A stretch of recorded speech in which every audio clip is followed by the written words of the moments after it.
Have you ever wondered why some pain passes while other pain stays with us for years? Why even after success, discipline, and doing everything right, the heart can still feel lost? Tonight, you'll hear 4 powerful Buddhist stories about suffering, identity, generosity, and the search for peace. Stories that may change the way you see your own mind. And by the end of this video, you may realize something surprising. The peace you've been searching for may have been with you all along. Tonight, let us slow down for a moment. Take a gentle breath in and slowly breathe out. In the quiet spaces of life, we often discover the deepest truths. For thousands of years, Buddhist and Zen teachers have shared simple stories that appear ordinary at first, yet carry profound wisdom about the human mind. These stories are not meant to impress us with complicated philosophy. Instead, they help us see something much closer: the nature of suffering, the illusion of identity, the meaning of generosity, and the strange way the mind searches for what has always been here. Tonight, we will explore 4 timeless stories of Buddhist wisdom. Each one reveals a different insight about the way we experience life. And sometimes, the simplest story can open the door to the greatest understanding. So sit comfortably, let your mind relax, and begin with our first story. Our first story begins with one of the most important questions anyone can ask. Why do we suffer? For thousands of years, people have struggled with pain, loss, fear, and uncertainty. But the Buddha offered a powerful insight, one that shows us that suffering may not always come from the world itself. Sometimes it comes from the way the mind responds. Let us begin with the story called The Question About Suffering. Long ago, during one quiet afternoon, the Buddha was sitting with his disciples in a peaceful forest. Tall trees surrounded them, their leaves moving gently in the soft wind. Birds sang quietly in the distance, and the air carried a deep sense of calm. The Buddha often chose places like this to teach, not in busy cities, not in noisy markets, but in the stillness of nature, where the mind could become quiet enough to truly listen. Around him sat many disciples, each one eager to understand the nature of life and the path that leads beyond suffering. On that day, the Buddha was speaking about one of the most important questions a human being can ask: why do we suffer? As the teaching continued, one disciple who had been quietly listening suddenly felt a wave of heaviness in his heart. For many days he had been troubled. He had seen sickness among villagers. He had witnessed the pain of loss. He had felt fear and sadness within his own mind. And the question inside him had only grown stronger. Finally, he stood up and slowly approached the Buddha. He bowed respectfully before speaking. "Master," the disciple said gently, "there is something I do not understand." The Buddha looked at him with deep compassion, his eyes calm and attentive. "Speak freely," the Buddha replied. The disciple continued, "Why do we suffer so much in this life?" His voice carried a quiet sadness. "It seems that wherever we go, pain follows us." He paused before asking the question that had been weighing on his heart. Why is life filled with so much suffering? And more importantly, how can we ever find true peace? The other disciples became silent. Many of them had wondered about the same thing, but had never spoken it aloud. The Buddha did not answer immediately. Instead, he looked slowly around at the gathering of students. Then he turned back to the disciple and spoke with a gentle voice. "I will explain," the Buddha said. "But first, imagine something with me." The disciples leaned closer, ready to listen. "Imagine a person walking through the forest," the Buddha continued. "Suddenly, without warning, that person is struck by an arrow." The Buddha paused for a moment. "The arrow pierces the body," he said, "and of course, it causes great pain. This pain is the first arrow." The Buddha looked at his disciples. "Now imagine something else," he said gently. "The person who has been struck by the first arrow is already in great pain. But then, the same person is struck by another arrow." Confused, the disciples listened as the Buddha explained. "The second arrow is very different. It does not come from the forest. It comes from the mind itself. The mind begins to think, 'Why me? This is unfair. What if it gets worse?' Fear, anger, and despair arise. The first arrow is the physical pain of life, unavoidable. But the second arrow is the suffering we create through our reactions. The second arrow is optional." The disciples sat in silence after hearing the Buddha's words. The idea was simple, yet deeply unsettling. If the second arrow came from the mind itself, then it meant something very important. Much of the suffering people experienced was not created by the world. It was created inside their own thoughts. The Buddha could see the realization slowly forming in their faces, so he continued explaining. "Consider what happens when a person becomes sick," he said. "The body feels pain. This is the first arrow. But then the mind begins to speak. Why is this happening to me? What if I never recover? My life will be ruined." The Buddha looked gently at the disciples. "With these thoughts," he said, "the person has fired the second arrow." He paused before continuing. "Or imagine someone who loses something precious, a loved one, a possession, a position in society." The Buddha's voice remained calm. "The loss itself is painful. That is the first arrow. But then the mind begins to resist reality. This should not have happened. I cannot accept this. My life will never be the same."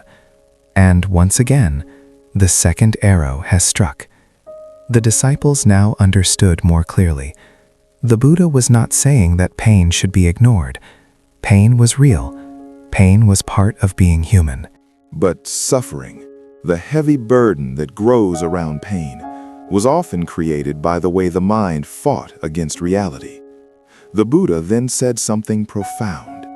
"When the mind does not resist the first arrow," he explained, "the pain remains only pain. But when the mind reacts with fear, anger, and resistance, pain turns into suffering."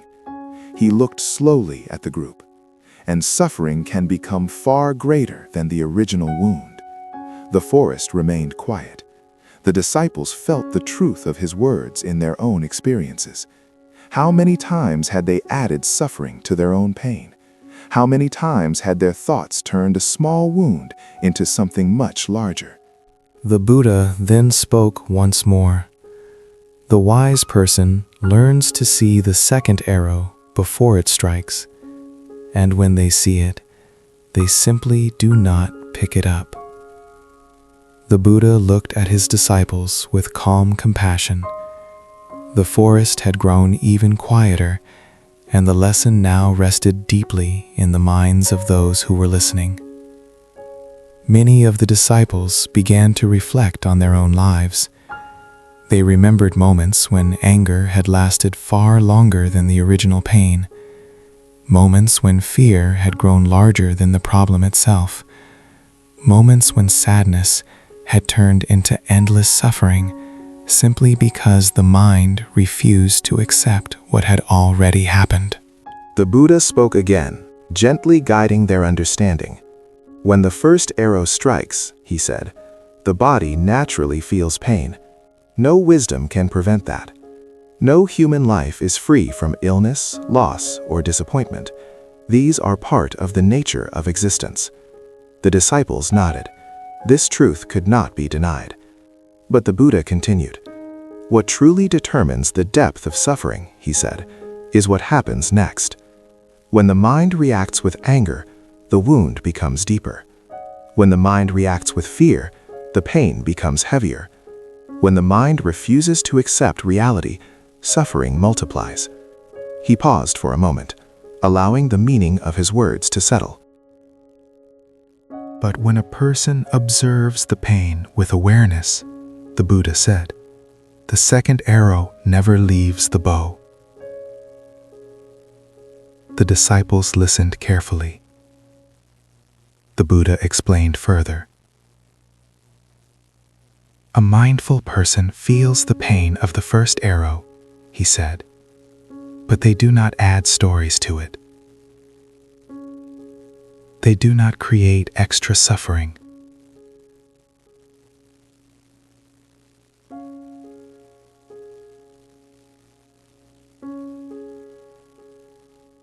But by understanding the difference between pain and suffering, the disciple bowed deeply.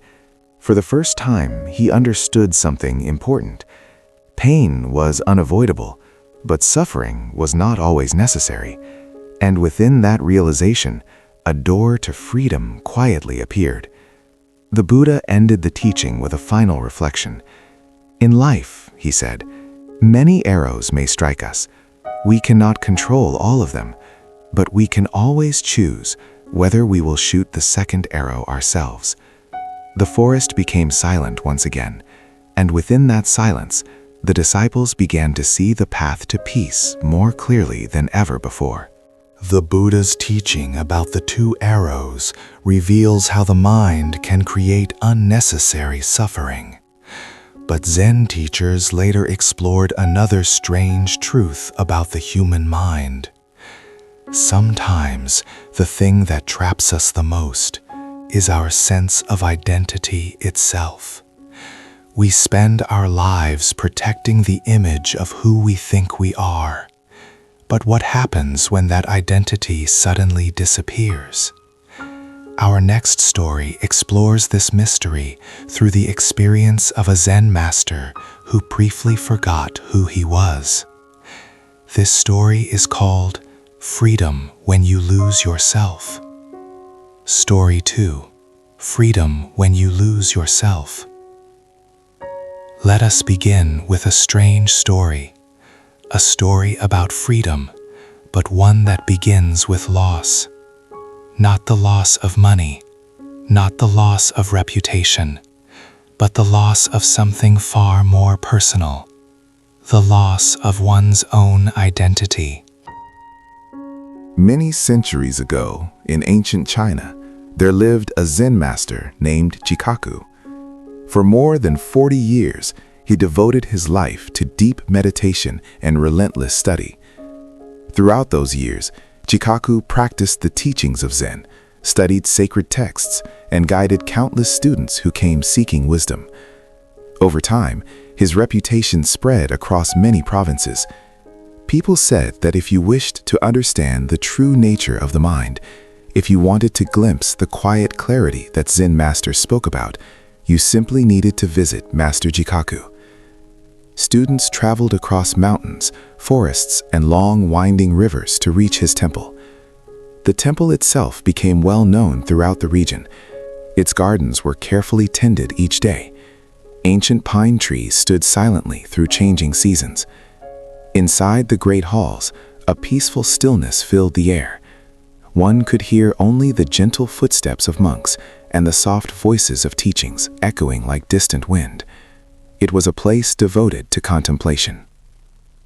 But one morning, something very unusual happened.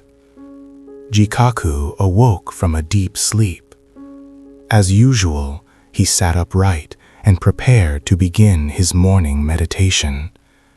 Yet, when he tried to recall his own name, a strange realization spread through his mind. He could not remember who he was. He sat silently on his meditation cushion. At first, he assumed it was merely a passing confusion. But the more he searched his memory, the deeper the emptiness became. He tried to remember. What was his name? Who was he? How had he become a Zen master? Yet inside his mind, there was only an open and silent void. His reputation, his decades of study, and the teachings he had offered to thousands of students, everything seemed to vanish like morning mist under the rising sun. Slowly, anxiety began to appear. After hours of searching his memory without success, Jikaku called for his oldest disciple. When the disciple entered the meditation room, he saw the revered teacher sitting quietly, but with confusion in his eyes. Jikaku spoke softly, his voice trembling slightly. "I have lost myself." He paused before continuing. "I cannot remember who I am. My name, my identity, they have all disappeared." He sighed. "The great teacher Jikaku seems to have vanished." The disciple looked at his teacher for a long moment. He studied the confusion in the old master's eyes. Then something unexpected happened. He smiled. Not a smile of mockery, but a smile of deep understanding. He bowed deeply, deeper than he had ever bowed before. And he spoke gently. "Master, this is wonderful news." Jikaku looked at him with surprise. The disciple continued, "Today you can finally begin teaching." Jikaku did not fully understand what the disciple meant, but he trusted his student. So that day he received visitors as a man without a name. There was no reputation to protect, no pressure to live up to the identity of the great Master Jikaku, no story about who he was supposed to be. There was only a human being, fully present in the moment. And something remarkable happened. The words he spoke that day felt fresh and alive. They were not repeated quotations, nor the same lectures he had given for years. Instead, his words arose naturally from the present moment, simple, yet filled with clarity. Hopefully, the students leaned forward, captivated. They sensed something different. They were not merely listening to a famous master. They were witnessing someone who was completely free of identity, someone who spoke without the weight of reputation. That evening, Jikaku's memory suddenly returned. His name, his life, all of his memories came back as if they had never disappeared. But something inside him had changed. Not his memory, but his understanding. In that brief moment of forgetting who he was, Jikaku had tasted something very rare. He had experienced freedom from identity. From that day forward, he no longer took his name or reputation so seriously. In fact, he sometimes amused his students in unexpected ways. When someone asked his name, he would occasionally respond with different answers. Sometimes he would say, "I am no one." Other times he would say, "I am the man who forgot himself." One day, a student asked him, "Master, what is enlightenment?" Jikaku smiled. Then he answered slowly, "First, become yourself so completely that you disappear." He paused for a moment, then added, "Only then can you truly help others." The story of Jikaku reveals a profound truth. Attachment to identity is a source of suffering. We spend our entire lives constructing an image of who we are. We build roles, achievements, reputations, and stories about our identity. And then we exhaust ourselves trying to protect those mental structures. Think about how many roles you carry every day. A successful professional, a responsible parent, a spiritual seeker, a supportive friend. None of these roles are wrong, but when we cling too tightly to them, they can become invisible cages. The Zen master Huangdo once said, "The foolish reject what they see. The wise reject what they think." When Jikaku forgot his own name, he touched what Zen calls the original face, the self that exists before any identity appears. It is the self that is not defined by titles, not limited by the past, and not trapped inside the story of the ego. And perhaps that is where true freedom begins. Hopefully, after learning about suffering and identity, another question naturally appears. What truly brings happiness? Many people believe happiness comes from wealth, status, or possessions, but the Buddha often taught that true joy arises from something much simpler: compassion, kindness, and the willingness to help others when they need it most. Our next story shows how a single act of generosity can transform the human heart. This is the story of the generous merchant. Long ago, in ancient India, the Buddha was traveling from village to village, sharing his teachings with anyone who wished to listen. He did not travel with wealth or luxury. Instead, he walked quietly along dusty roads, accompanied by a small group of monks who had chosen a life of simplicity. Wherever the Buddha went, people gathered. Some came out of curiosity, some came seeking wisdom, and others came because they felt a deep peace simply by being near him. One day, as the Buddha entered a small village, news of his arrival spread quickly among the townspeople. Farmers left their fields for a moment. Children ran through the streets whispering excitedly. Shopkeepers stepped outside their stalls. Everyone wanted to see the teacher whose words were said to bring clarity to the human heart. Seriously, among those who heard the news was a wealthy merchant who lived in that village. This merchant had great success in business. His home was large. His storage houses were full. Silks, spices, and precious goods passed through his hands every day. Yet despite his wealth, he often felt a quiet emptiness inside. He had heard about the Buddha many times before. People spoke of a man who possessed nothing, yet seemed richer in peace than kings. Curious and respectful, the merchant decided to meet him. When he finally stood before the Buddha and listened to his teachings, something within him changed.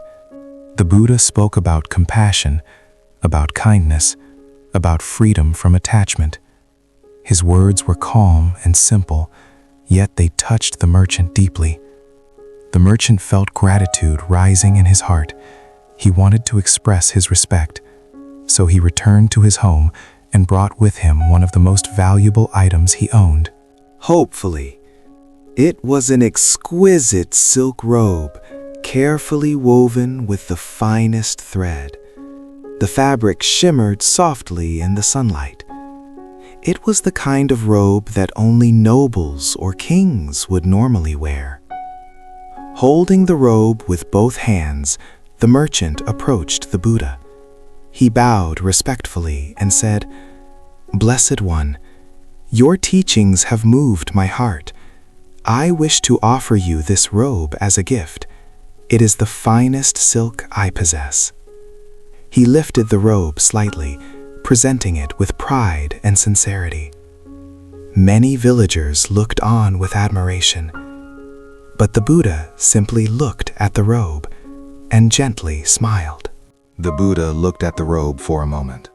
The silk shimmered softly in the sunlight, its delicate threads reflecting the skill of the craftsman who had made it. It was clearly a robe of great value. Many of the villagers standing nearby expected the Buddha to accept the gift. After all, the merchant was offering it with sincere respect. But the Buddha simply smiled, a calm, peaceful smile that carried no desire and no judgment. Then he spoke gently. "Thank you for your kindness," the Buddha said. "Your intention is generous and your heart is sincere." The merchant listened carefully, pleased that the Buddha recognized his goodwill. But then the Buddha continued, "However, I cannot accept this robe." The merchant blinked in surprise.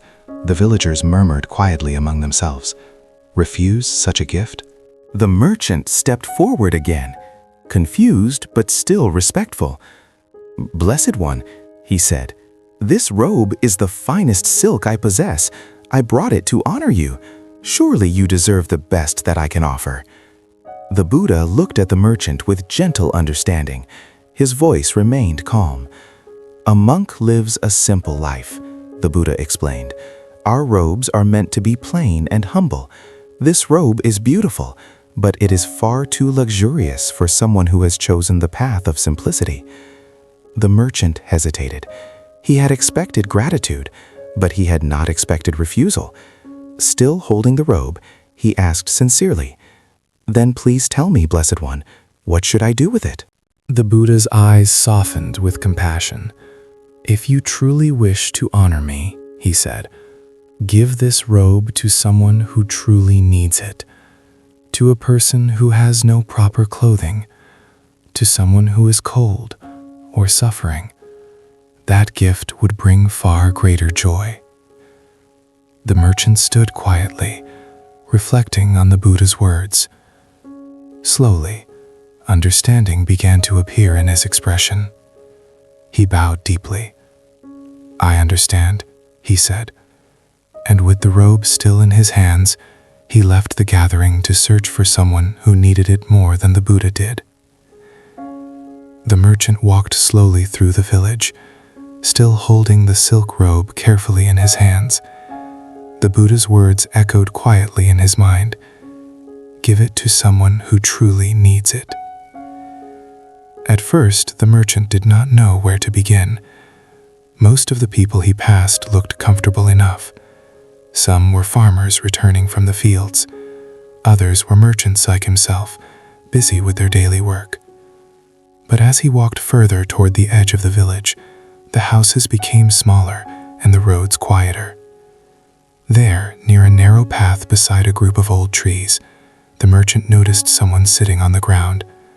It was an elderly man. His clothes were thin and worn. The fabric was torn in several places, barely enough to cover his body.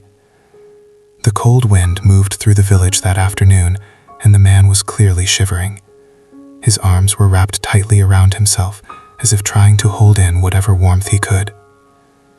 For a moment, the merchant stood silently, watching him. Only then did he truly understand what the Buddha had meant. The silk robe in his hands suddenly felt different. Before, it had been a symbol of wealth and prestige, but now it had become something else. It had become an opportunity to relieve someone's suffering. The merchant approached the old man slowly. The elderly man looked up, surprised to see such a finely dressed person standing before him. Without saying many words, the merchant knelt down and gently placed the silk robe over the man's shoulders. The warmth of the fabric immediately wrapped around him. The old man's eyes widened with disbelief. He touched the robe carefully, as if he could hardly believe it was real. Tears slowly appeared in his eyes. "Why? Why would you give this to me?" the old man asked quietly. The merchant smiled softly. "Because today," he said, "I learned what generosity truly means." The old man bowed his head again and again in gratitude. For him, that robe was not a luxury. It was warmth. It was dignity. It was comfort. And in that moment, the merchant felt something he had never felt before. A deeper kind of happiness, one that did not come from wealth, success, or status, but from helping someone who truly needed it. With a peaceful heart, the merchant returned to the place where the Buddha was still teaching. After giving the robe to the old man, the merchant slowly returned to the place where the Buddha and the monks were resting. The sun was beginning to lower in the sky, and the golden light of the afternoon gently touched the trees surrounding the gathering. The Buddha was still seated beneath the shade of a large tree, speaking calmly to the villagers who had come to listen.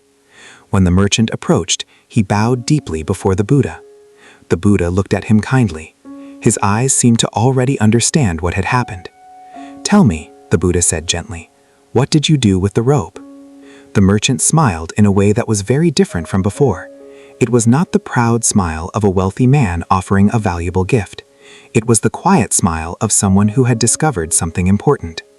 "Blessed One," the merchant replied, "I found a poor old man at the edge of the village. He had almost nothing to wear, and he was trembling from the cold, so I gave him the robe." For a moment, the Buddha simply nodded. A look of deep approval appeared on his face. "You have done well," the Buddha said. The disciples nearby listened carefully as the Buddha continued speaking. The value of a gift is not measured by how expensive it is. It is measured by the intention of the heart and by the relief it brings to those who suffer. The merchant listened closely. The Buddha then added something that remained in the minds of everyone present. When a gift is given only to display wealth, it feeds pride. But when a gift is given to relieve suffering, it nourishes compassion. The merchant bowed again, feeling gratitude for the lesson he had received that day. For the first time in many years, his heart felt lighter. He realized that generosity was not about giving what was impressive. It was about giving what was truly needed. The lesson of the story. This simple encounter reveals a powerful truth about generosity. Many people believe that the value of a gift lies in its material worth, but the Buddha taught something very different. The true value of a gift lies in its intention. A small act of kindness offered with compassion can carry far more meaning than an expensive object given for recognition. Real generosity begins when we see the suffering of others and feel the sincere wish to ease it. In that moment, giving is no longer about ourselves. It becomes an act of compassion. And compassion, the Buddha taught, is one of the greatest forces that can transform the human heart. Sometimes the most meaningful gift is not the one that shines the brightest. It is the one that quietly warms the life of someone who truly needs it. The previous stories reveal something important. Suffering often comes from the mind. Freedom comes when we loosen our attachment, and compassion opens the heart. But there is one final question that many seekers struggle with. What if we follow every rule, practice perfectly, study every teaching, and still feel lost? Our final story explores this strange paradox of the spiritual path. It is the story of a young disciple who did everything correctly, yet still felt something was missing. This story is called The Disciple Who Did Everything Right. High in the mountains, far away from the noise of cities and the distractions of everyday life, there stood a quiet monastery. Mist often drifted through the tall pine trees that surrounded it. In the early mornings, the sound of a wooden bell echoed softly across the valley, calling the monks and disciples to meditation. Life in the monastery followed a simple rhythm: wake before sunrise, meditate in silence, study the teachings, work with mindful attention. Seriously, among the many students who lived there was a young disciple named May. For 3 years, May had dedicated herself completely to the path of Zen. She was known as one of the most disciplined students in the entire monastery. Every day, she practiced meditation with unwavering focus. She could sit for hours without moving, her back straight and her breath steady.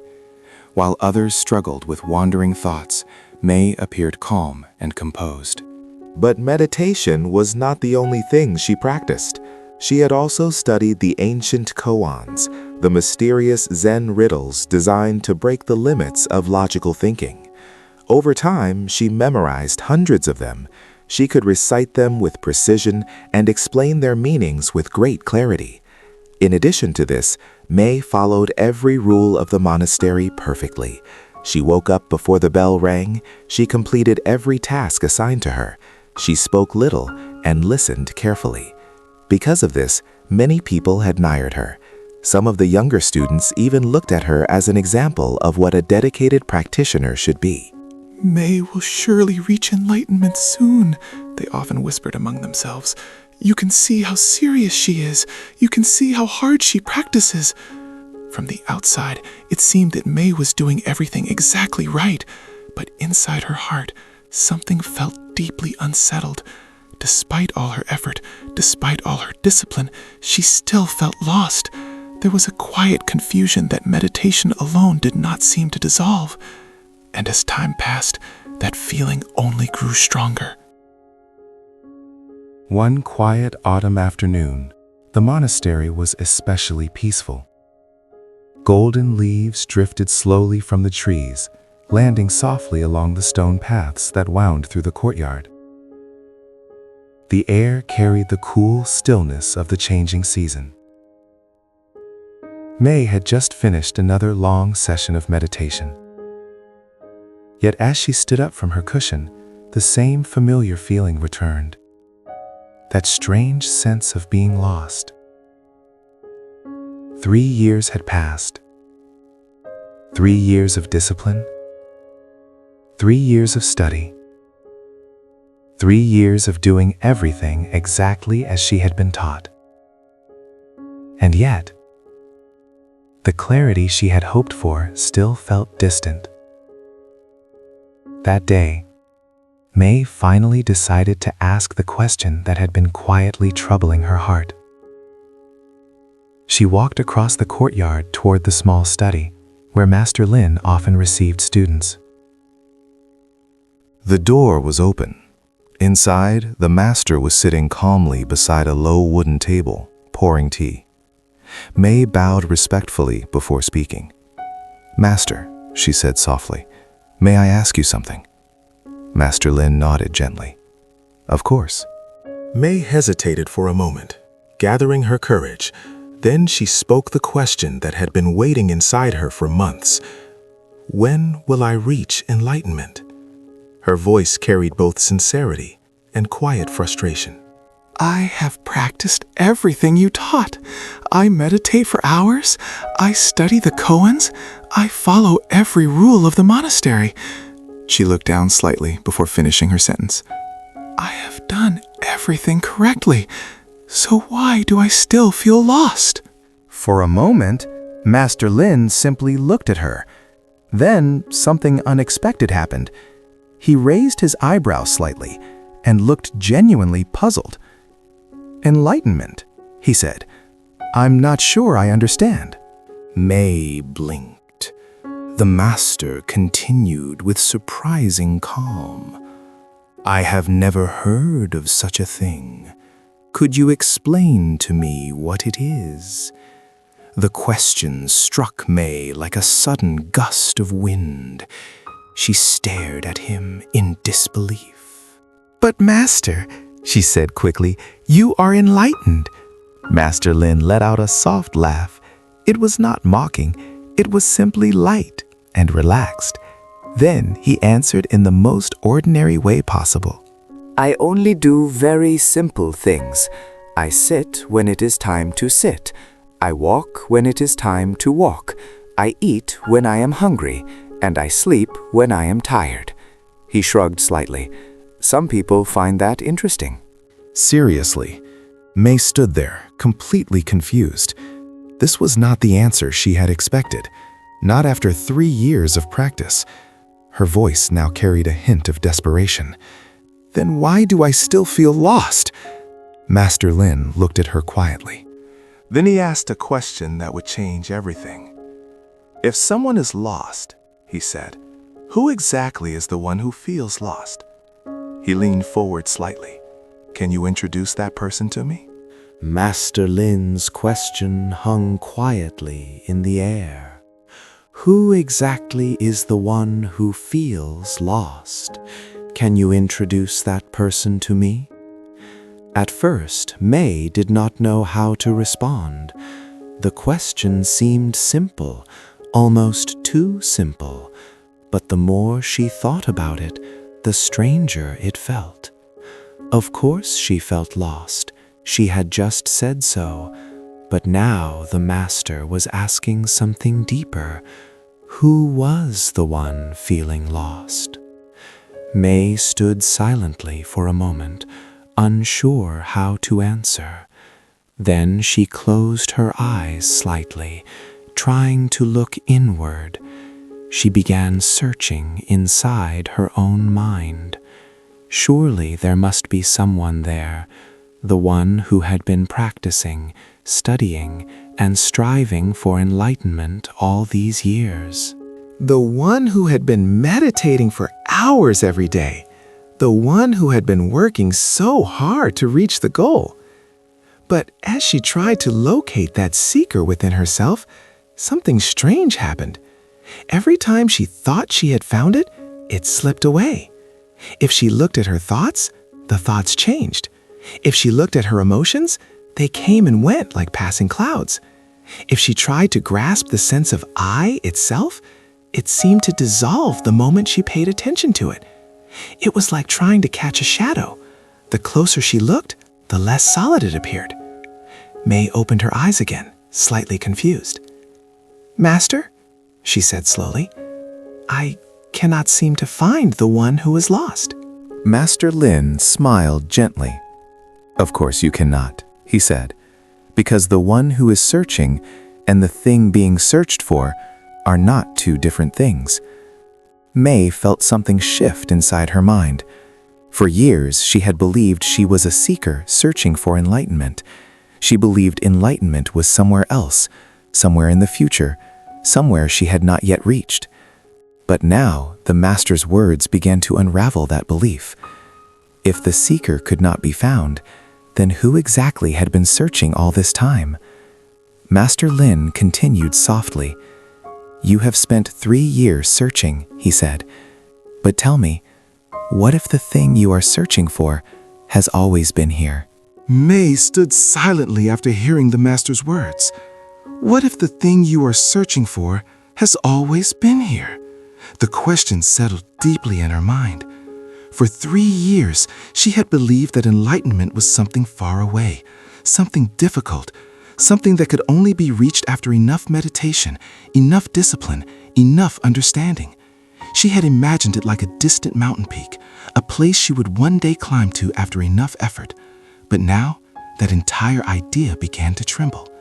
If enlightenment was already here, then what exactly had she been chasing all this time? May sat down slowly on the wooden floor across from Master Lin. She closed her eyes again. This time she did not search with the same urgency as before. Instead, she simply observed. She watched her breathing. Inhale, exhale. She noticed the sounds of the monastery outside, leaves brushing in the wind, a distant wooden bell, the quiet footsteps of monks passing through the courtyard. Everything was happening exactly as it was. Nothing needed to be added. Nothing needed to be removed. Then a realization slowly began to appear. All those years she believed she was searching for something missing. But in truth, nothing had ever been missing. The mind had simply been creating the idea of a goal, a future moment where everything would finally feel complete. But that future moment had never actually existed. The search itself was the illusion. May opened her eyes. For the first time since she had entered the monastery, her expression looked completely relaxed. Master Lin watched quietly.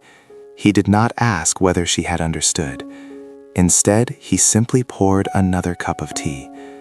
After a moment, May spoke softly. "So the seeker and what is being sought are the same." Master Lin nodded. "Yes, the search itself is the answer." The meaning of the story. Zen calls this the paradox of seeking. Human beings spend their lives believing happiness exists somewhere in the future. We think, I will finally be happy when I receive a promotion, when I meet the right person, when I reach my goal. But something strange always happens. Once we achieve one goal, the mind immediately creates another, and then another, and another. The search never truly ends. Zen masters understood this long ago. The famous Zen teacher Benkei once said, "The unborn Buddha mind is already perfect. You are trying to polish a mirror that is already shining." In other words, what we are searching for has never been missing. Peace is not something that appears only after years of struggle. It is something that becomes visible when the search itself becomes quiet. Sometimes, the moment we stop chasing enlightenment is the very moment we discover that nothing was ever absent. These 4 stories may appear simple, but their lessons reach deep into the nature of the human mind. The Buddha showed us that suffering often comes from the second arrow we create ourselves. Zen masters remind us that the identity we cling to can quietly imprison us.